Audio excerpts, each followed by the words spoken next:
और अब खबरें विस्तार से। चुनाव आयोग ने जम्मू कश्मीर में मतदाता सूची के विशेष संक्षिप्त पुनरीक्षण कार्यक्रम में संशोधन किया है।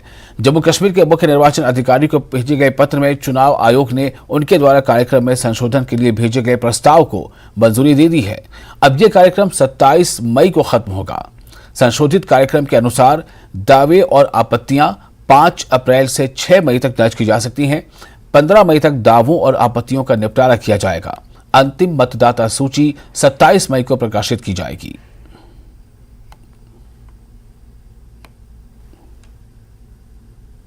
ये हम जानते हैं पिछले 5 साल से यही आंख बिचौली जो है वो सेंट्रल गवर्नमेंट जो है जम्मू कश्मीर के लोगों के साथ खेल रही है। ये पहली बार है इतिहास में कि एक तरफ से सरकार दावे करती है कि हालात ठीक है, हालात पहले से बहुत अच्छे हैं, और फिर 5 साल से चुनाव नहीं होते।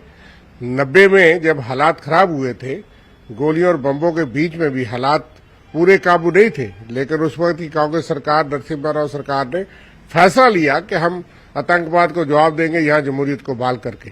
लोगों ने, लीडर्स ने, पॉलिटिकल पार्टीज के मेन स्ट्रीम लीडर्स ने, कांग्रेस पार्टी ने उसमें लीड ले ली और हमने चुनाव करा के यहाँ पे लोकसभा के एमपी बन गए थे।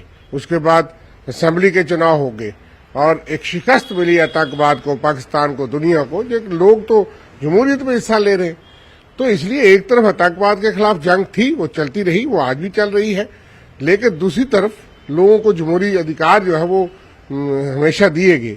वो एक लंबा स्पेल सबसे लॉन्गेस्ट था कि उस वक्त हालात बहुत गंभीर थे। आज जब सरकार दावे करती है, हर रोज आंकड़े पेश करती है और ये क्लेम करती है कि हालात बहुत अच्छे हैं, फिर चुनाव क्यों नहीं होते? सर्दी आती है, लोग सोचते हैं गर्मी में हो गया, गर्मी आती है, लोग सोचते हैं बरसात के बाद हो गए। इसलिए लोगों के अपने अंदाजे हैं। पॉलिटिकल पार्टीज, हम ऑल पार्टी डेलीगेशन दे करके भी चुनाव आयोग के पास गए। जम्मू कश्मीर की तमाम अपोजिशन पार्टी जो जमहूरियत में विश्वास करती है, और उन्होंने माना कि सारी प्रक्रिया आपने पूरी कर ली, फिर चुनाव में देरी क्यों? और इसलिए फिर भी उन्होंने कहा था कि ये प्रक्रिया चलती रहेगी, उसमें चुनाव कंडक्ट में बाधा नहीं पड़ेगी। लेकिन हम ये मानते हैं कि ये चुनाव को आगे आगे करने का और डिले करने का ये तरीकाकार है, और इससे जो है लोगों को वंचित रखा जा रहा है, ये बहुत ही गलत बात है। आपको लगता है कि अब जो इलेक्टोरल रोल्स के पब्लिकेशन है, जो रिवाइज्ड पब्लिकेशन है, वो अब 27 को, तो इससे पहले भी बहुत बार एक्सटेंड किया गया। आपको लगता है कि ये आंख मचोली? पिछली बार जब हुआ था तो एक स्पेशल ऑर्डर हुआ, लोगों को उम्मीद जगी कि हिमाचल और गुजरात के साथ ही जम्मू कश्मीर की रिवीजन हो रही है, तो इसका मतलब है उनके साथ चुनाव होंगे। वो चुनाव हो गए, सरकारें भी बन गई, लेकिन यह है कि यहाँ पे चुनाव नहीं हुए। इसी तरह से कोई ना कोई तरीका करके टाल दिया जाता है। अब G20 मीटिंग का बहाना करके टाल दिया जाएगा, फिर अमरनाथ यात्रा आ जाएगी, हमें नहीं पता क्या क्या और मकसद आ जाएंगे, लेकिन शायद इनको घबराहट है कि जहां उनकी सरकार नहीं बन सकती, इसलिए अब ना नौमन तेल होगी ना राधा राचेगी। शायद वो यही सोचते एक न एक दिन तो चुनाव कराना पड़ेगा, हम संघर्ष करेंगे। आप 5 साल से मांग कर रहे हैं और तमाम पॉलिटिकल पार्टीज को इकट्ठा होना पड़ेगा। हम दबाव बनाएंगे कि क्यों चुनाव नहीं।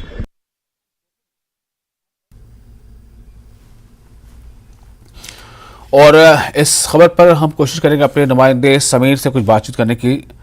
और समीर हमारे साथ जुड़ चुके हैं। समीर, ये मतदाता सूची पुनरीक्षण संशोधन, जो पुनरीक्षण कार्यक्रम से जो संशोधन हुआ है, इसमें असर क्या पड़ रहा है? जो 10 मई को कंक्लूड होना था वो 27 मई को कंक्लूड होगा, यानी 17 दिनों का फासला यहाँ पर दिख रहा है। तो क्या ये 17 दिन महज ऐसे हैं जिसको लेकर इस पर सवाल उठाए जा रहे हैं, या फिर इसे अगला एक हथकंडा माना जा रहा है, जैसा कि विपक्षी पार्टियां कह रही हैं कि दरअसल चुनाव अभी कराना ही नहीं है, किसी न किसी बहाने समय आगे बढ़ाते जाना है? देखिए, इसमें मैं बता दूं विशाल की जो चीफ इलेक्टोरल ऑफिसर है J&K के, उन्होंने लेटर लिखी थी इलेक्शन कमीशन ऑफ इंडिया को कि जो 10 मई को फाइनल पब्लिकेशन करनी थी इलेक्टोरल वोटर लिस्ट्स की, उसमें थोड़ी और बढ़ोतरी की जाए, क्योंकि जो ऑब्जेक्शंस हैं, जो प्रोसेस है, वो अभी कंप्लीट नहीं है, उसमें कुछ और समय चाहिए। तो उसको मानते हुए इलेक्शन कमीशन ने उनको इजाजत दी है कि वो 27 तारीख तक इसको प्रोसेस को कंप्लीट करें। जहां तक आपने कहा 17, ये सिर्फ 17 दिन की बात नहीं है। अपोजिशन पार्टीज का ये कहना है कि ये बहानेबाजी है। मैंने अभी रविंदर शर्मा जो चीफ स्पोक्स पर्सन है कांग्रेस के, उन्होंने भी ये कहा कि पहले जब रिवीजन हुआ था, जब ये प्रोसेस शुरू हुआ था, तो उस टाइम गुजरात और हिमाचल के भी इलेक्शन हो रहे थे, लेकिन उस टाइम वो जो गवर्नमेंट्स है वहां पे बन गई, वहां इलेक्शन भी हो गए, नई गवर्नमेंट्स भी आई, लेकिन यहाँ पे अगर हम जम्मू कश्मीर की बात करें तो यहाँ पे सिर्फ बहानेबाजी हो रही है, उसमें और बढ़ोतरी की जा रही है, उनका ये कहना है। अब मैं बीजेपी के पास आया हूं। देखिए, बीजेपी का भी वर्जन है। बीजेपी पे इल्जामात हैं कि बीजेपी ही यहाँ पे दिलचस्पी नहीं दिखा रही है। बीजेपी ये इलेक्शन कमीशन को कह रही है कि इस पे, क्योंकि वो इलेक्शन से घबरा रहे हैं, इलेक्शन करने से यहाँ पे इलेक्शन को फेस करने से घबरा रहे हैं। मेरे साथ बीजेपी के सीनियर लीडर श्यामलाल शर्मा, ये वाइस प्रेसिडेंट हैं जम्मू कश्मीर बीजेपी के और फॉरेन मिनिस्टर भी रहे हैं, बहुत ही पुराने और बहुत ही दिग्गज नेता हैं बीजेपी के। श्यामलाल जी 17 दिन की बात नहीं है, कह रही है कि बढ़ोतरी की जा रही है और बढ़ोतरी की जा रही है। यहाँ पे इलेक्शन करवाना नहीं चाहती है BJP, central government, election commission. देखिए, जहां तक भारतीय जनता पार्टी पे ये इल्जाम लगाया जा रहा है अपोजिशन पार्टी, तो मुझे लगता है कि भारतीय जनता पार्टी तो 24/7 इलेक्शन के लिए हमेशा यहाँ पे तैयार है और तैयार रहती है, और पीछे भी इलेक्शनें हुई हैं। मुझे लगता है कि ये बात जो है इलेक्शन कमीशन की है और वो एक ऑटोनमस बॉडी है, और यहाँ के जो चीफ इलेक्टोरल अफसर हैं, जैसे आपने पहले ये अपने ओपनिंग रिमार्क्स में कहा है कि यहाँ की जो टोपोग्राफी है, क्लाइमेट कंडीशन है, और एरिया वाइज अगर आप देखेंगे तो बहुत ही डिफिकल्ट और इनएसेसिबल एरिया भी हैं। कहीं स्नो बाउंड एरिया है, कहीं आप देख रहे हैं कि मौसम जो है कल ही किस तरह से आफत कई जगह पे आई हुई है। तो वो एक्सटेंशन जो है यहाँ के चीफ इलेक्टोरल ऑफिसर ने इलेक्शन कमीशन ऑफ इंडिया से ये उन्होंने रिक्वेस्ट की है कि इसको 27 तक जो है अनाउंस किया जाए, सो दैट के जो प्रॉपरली जो रिवीजन है वो यहाँ की हो जाए। तो इसमें भारतीय जनता पार्टी कहां से आती है? आज मुझे लगता है कि पूरी दुनिया में टीएन सेशन से लेके आज तक जो भारत का ये चुनाव आयोग है, मुझे लगता है कि उससे एक्सपर्टी तो दूसरे कंट्री भी लेते हैं, तो मुझे लगता है कि उसमें किसी की इंटरफेरेंस थोड़े है। लेकिन यहां के चीफ इलेक्टोरल अफसर, very senior officer, and more over ये उसकी डोमेन बनती है, ये कॉल तो उसने ली है, तो भारतीय जनता पार्टी का इसमें क्या लेना देना है? लेकिन अपोजिशन ये कह रही है कि इलेक्शन, अगर यहाँ पे आप बोल रहे हैं कि हालात ठीक है, बीजेपी कह रही है कि हालात ठीक है, टूरिस्ट आ रहा है, सब कुछ ठीक हो रहा है, सब चंगा है। जब सब चंगा है तो इलेक्शन क्यों नहीं हो रहे हैं? ये डिलेज क्यों हो रहे हैं? बार बार क्यों ये डिलेज हो रहे हैं? देखिए, इस साल में 3 इलेक्शन जो है, वैसे भी ये तो ओवरड्यू है, जिस तरह से हम कहते हैं असेंबली की, वो किस कारण ये थे कि गवर्नमेंट ऑफ इंडिया के जो लॉज हैं वो फुली एक्सटेंड हो जाएं, और मुझे लगता है कि अब उसमें ये सक्षम हो गए हैं। जहां तक रिवीजन की बात है, वो 3 स्टेटें जो हैं, रेस्ट ऑफ कंट्री में रिवीजन हो गई थी, यहां जो है वो 3 स्टेटें रह गई थी। उन 3 स्टेट्स में जो है वो इलेक्शन कमीशन ने यहां के चीफ इलेक्टोरल अफसर को डायरेक्शन दी और उन्होंने रिवीजन शुरू किया। 10 से 20 तक था, अब उन्होंने 1 हफ्ता या 10 दिन और मांगे हैं। तो हाथ कंगन को आरसी किया और पढ़े लिखे को फारसी किया। हम तो इलेक्शन के लिए तैयार हैं, देख लेंगे कि इनमें कितना दम है। ये सारी पार्टियां भी इकट्ठी होके, हमने डीडीसी भी देखी, बीडीसी भी देखे, पंचायत के भी देखे, अब लोकल बॉडी के भी इसी साल हैं, पंचायतों के भी हैं, तो आजमाइश कर लेंगे, पार्लियामेंट के भी हैं, और असेंबली भी ड्यू है। 4 इलेक्शनें यहां होने जा रही हैं और होंगी।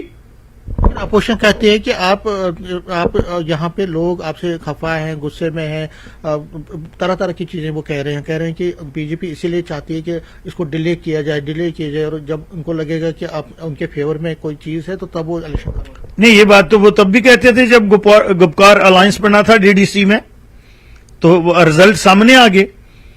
अगर हमसे लोग खफा हैं तो वो उनकी हम एक्सपेक्टेशन भी हमसे है। आज आप देखें ना, आप ही मुझे बताएं कि जम्मू कश्मीर में, इनको मैं अहंकार नहीं कहूंगा, मैं एक पॉलिटिकल स्टूडेंट हूं, विद्यार्थियों और पार्टी का एक अदना सा कार्यकर्ता हूं। ये मुझे पार्टी ने एज ए वाइस प्रेसिडेंट यहां पे जिम्मेवारी दी है, मेरा भी तो एक पॉलिटिकल तजर्बा है, मैंने देखा हुआ है यहां पे। और आज ये सारी पार्टियां, जब गुपकार अलायंस बना तो उसके बाद जो रिजल्ट आए, ये बता दें कि टोटल फिगर इनका सारी पार्टियों का क्या था। इवन पार्लियामेंट जो 2019 में हुई थी, तो इन्होंने इकट्ठे मिलकर तीनों पार्टियों ने लड़ा था। अब तो 2 और हो गई हैं, उसमें 5 हो गई हैं। 5 की भी 6 हो गई हैं, तो सब इकट्ठे हो जाएं, फिर देख लेंगे, जोर आजमाइश कर देंगे। तो ये अब अभी पास घोड़ा है, पास मैदान है, देख लेंगे किसकी टांगों में कितना दम है। एक चीज सवाल मैं पूछना चाहता हूं आपसे कि आपकी लोग भी फील्ड में काम कर रहे हैं, बाकी पार्टीज भी अपनी एक्टिविटीज बढ़ा रहे हैं, लेकिन जो ग्राउंड पे लोग हैं आपके भी, जो वो भी कहते हैं कि भाई ये क्या हो रहा है, क्यों नहीं यहाँ पे इलेक्शन हो रहा, और हमसे भी वो लगातार बात करते हैं, बोलते हैं कि डेमोक्रेटिक प्रोसेस में एक पॉलिटिशियन का, एक पॉलिटिकल वर्कर का तभी वैल्यू है जब उसकी डेमोक्रेटिक सरकार यहाँ पे हो, कोई इंतखाबात हो। तो कहीं ना कहीं आपको नहीं लगता कि बीजेपी को भी ये एक दबाव बनाना चाहिए कि ये जल्दी से जल्दी इलेक्शन? हम तो दबाव बना रहे हैं। अब आप देख रहे हैं, कल ही हमारी लीडरशिप हर महीने यहां आई होती है और उन्होंने हमें सशक्त बूथ का जो दिया हुआ है, हमारे पूर्णकालिक या दूसरे लोग जो हैं, वो सारे लोग जो हैं फील्ड में काम कर रहे हैं। ये पार्टियां जिनकी अपोजिशन पार्टियों की आप बात करो, ये इलेक्शन में भी रहा हूं, ये इलेक्शन के समय में आके काम करते हैं। और भारतीय जनता पार्टी है 24/7।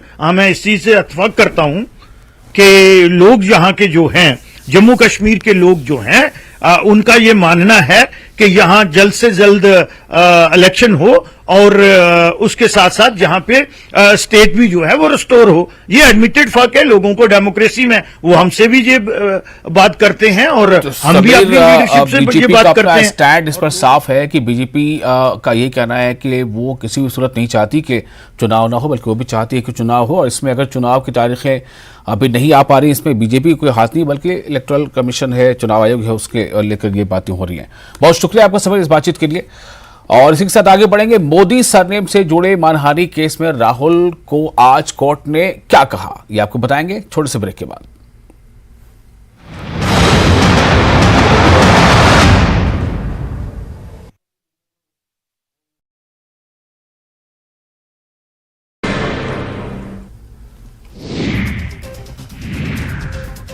कांग्रेस की कार्यशाला में बोले सीएम गहलोत, हमने सर्वे किया है, प्रदेश में जीत रही है कांग्रेस। कार्यकर्ताओं से की अपील, राजनीति के चक्कर में न पड़े, लोगों को योजनाओं के बारे में बताएं।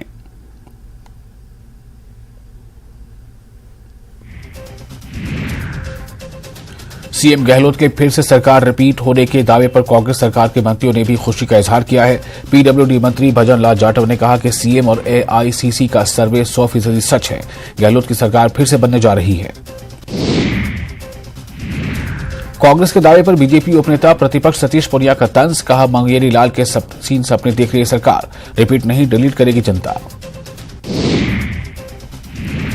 राजस्थान के विधायक दिव्या मदेरणा को 2 महीने के लिए मिलेगी वायु श्रेणी की सुरक्षा। डीआईजी सिक्योरिटी ओम प्रकाश ने लिखा जोधपुर ग्रामीण एसपी को पत्र। कल ही विधायक ने पीएचक्यू में डीजीपी से की थी मुलाकात। तीसरे दिन भी नहीं उठा राम प्रसाद मीणा का शव। सांसद दिया कुमारी ने धरना स्थल पर परिजनों से की मुलाकात, कहा दोषी कौन है सब जानते हैं, इनको मिलनी चाहिए सजा। झालावाड़ पुलिस ने फर्जी आईडी बनाकर सोशल मीडिया पर अश्लील कंटेंट के माध्यम से आगे बढ़ते हैं। मोदी सरनेम से जुड़े मानहानि केस में राहुल गांधी को राहत नहीं मिली है। सूरत कोर्ट ने राहुल गांधी की सजा पर रोक लगाने की याचिका को खारिज कर दिया है। कोर्ट के इस फैसले के खिलाफ राहुल गांधी हाईकोर्ट का दरवाजा खटखटाएंगे। 2019 लोकसभा चुनाव के दौरान राहुल गांधी ने एक रैली में मोदी सरनेम को लेकर बयान दिया था। इस बयान को लेकर बीजेपी विधायक पूर्णेश मोदी ने राहुल के खिलाफ मानहानि का मामला दर्ज कराया था। अदालत ने इस मामले में राहुल को दोषी करार देते हुए 2 साल की सजा सुनाई थी।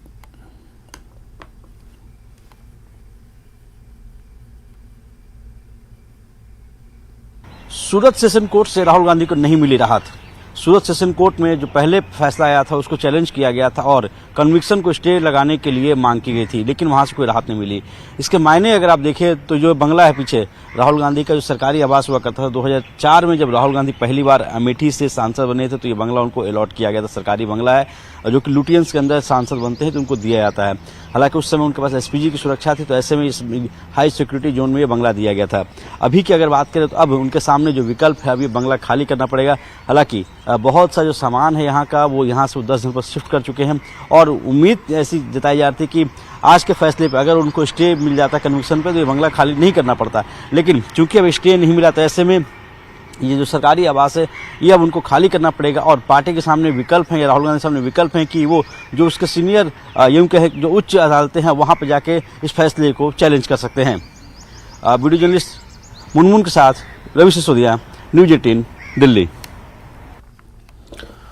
और देश में कोरोना वायरस का खतरा लगातार बढ़ रहा है। पिछले 24 घंटे में 12,000 से ज्यादा मामले सामने आए हैं। एक्टिव मामलों की संख्या 65,000 के पार पहुंच चुकी है। पॉजिटिविटी दर में भी उछाल देखा जा रहा है। केंद्रीय स्वास्थ्य मंत्री मनसुख मंडाविया ने कहा है कि हमारे लिए ये आवश्यक है कि हम भय और उपेक्षा के चक्र को सामूहिक रूप से तोड़ें।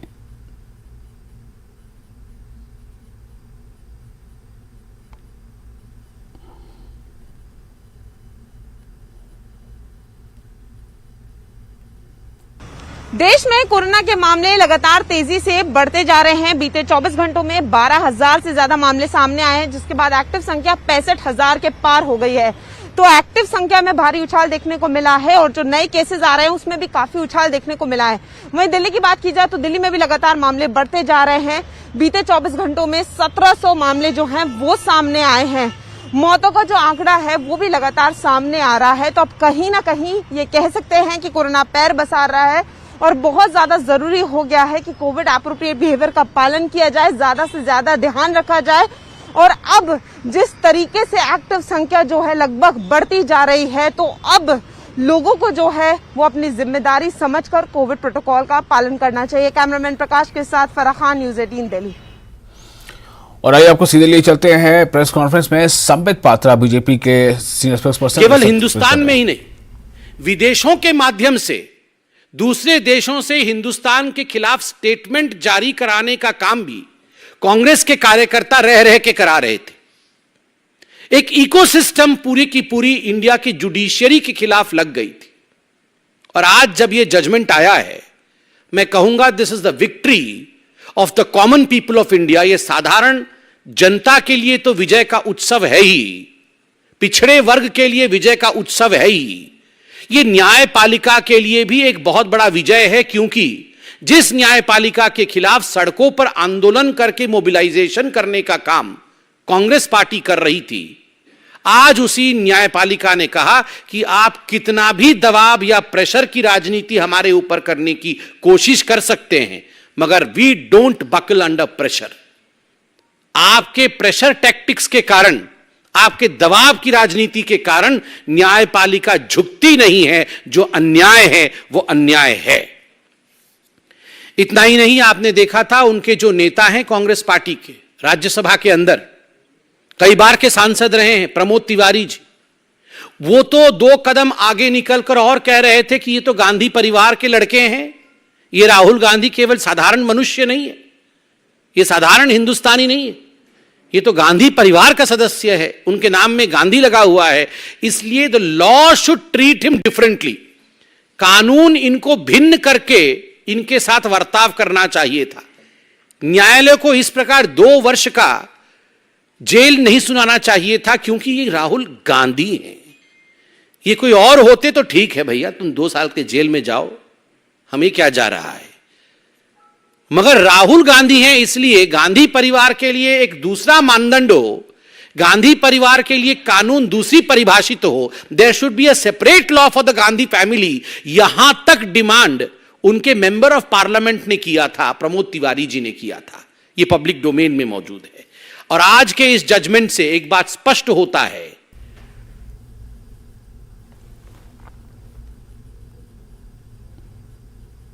के लिए प्रेफरेंशियल ट्रीटमेंट नहीं। और प्रधानमंत्री नरेंद्र मोदी ने आज वैश्विक बौद्ध शिखर सम्मेलन का उद्घाटन किया। इस 2 दिवसीय शिखर सम्मेलन की मेजबानी संस्कृति मंत्रालय अंतर्राष्ट्रीय बौद्ध परिसंघ ने की थी। ये वैश्विक शिखर सम्मेलन बौद्ध धर्म के भारत के महत्व और अहमियत को चिन्हित करेगा। शिखर सम्मेलन का मुख्य उद्देश्य शाक्यमुनि बुद्ध की शिक्षाओं पर गौरव करना है, जो सदियों से बुद्ध धर्म के अभ्यास से लगातार समृद्ध होती रही है।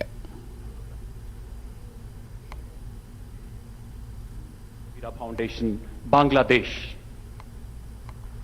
इसके बाद हिज एमिनेंस पद्माचार्य का ग्लोबल बुद्धिस्ट समिट के इस पहले आयोजन में आप सभी दुनिया के कोने कोने से आए हैं। बुद्ध की इस धरती की परंपरा है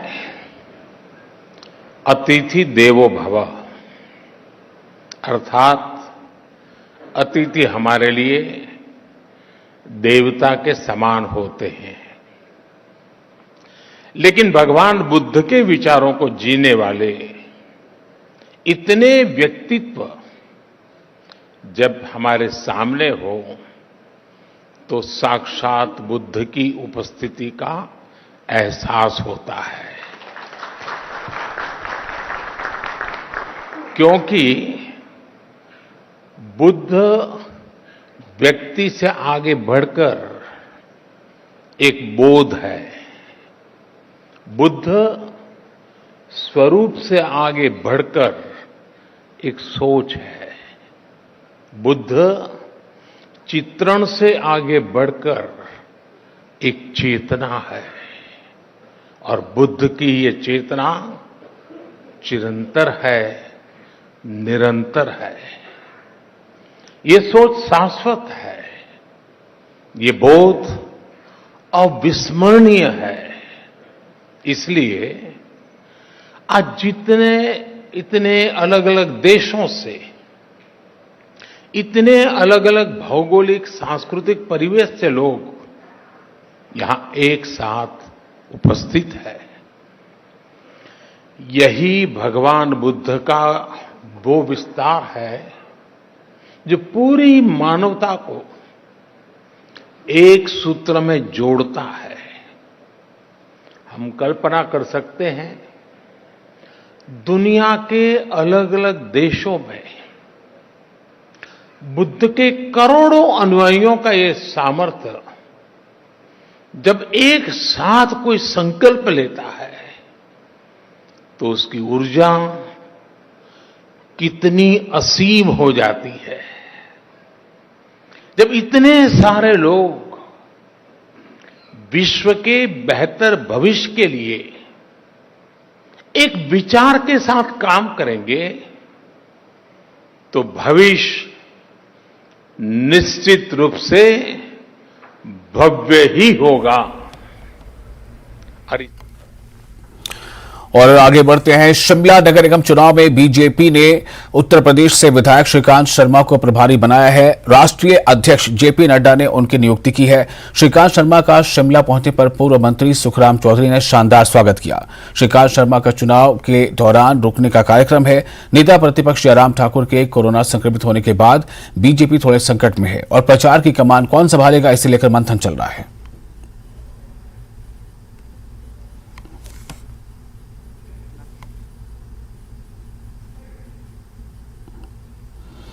और G20 सम्मेलन का दूसरा दिन विदेशी स्वदेशी प्रतिनिधि का धर्मशाला भ्रमण, नारगोटा चाय के बागानों का दौरा, मान टी एस्टेट फैक्ट्री का भी दौरा, कांगड़ा कला संग्रहालय का भी भ्रमण। सुबह डेलीगेट्स ने किया योगाभ्यास।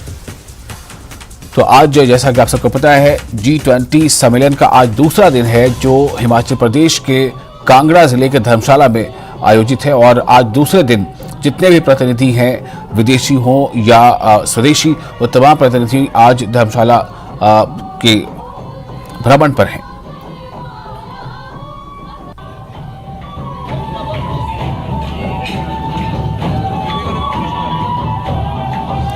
G20 बैठक में सम्मिलित विदेशी मेहमानों के सम्मान में सुक्खू सरकार ने HPCA स्टेडियम में गाला डिनर का आयोजन किया। इस मौके पर उन्हें हिमाचली परंपरा के अनुरूप प्रदेश सरकार ने सम्मानित किया।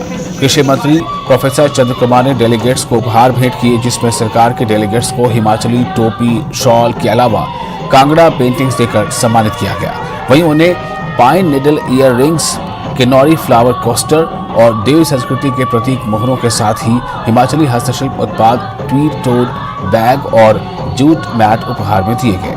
गाला डिनर के दौरान विदेशी मेहमानों ने हिमाचल के लोकगीतों पर जमकर डांस किया।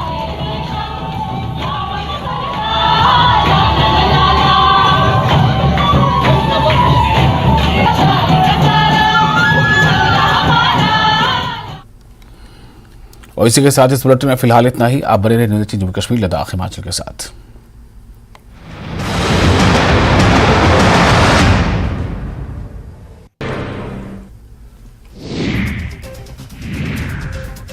कांग्रेस की कार्यशाला में बोले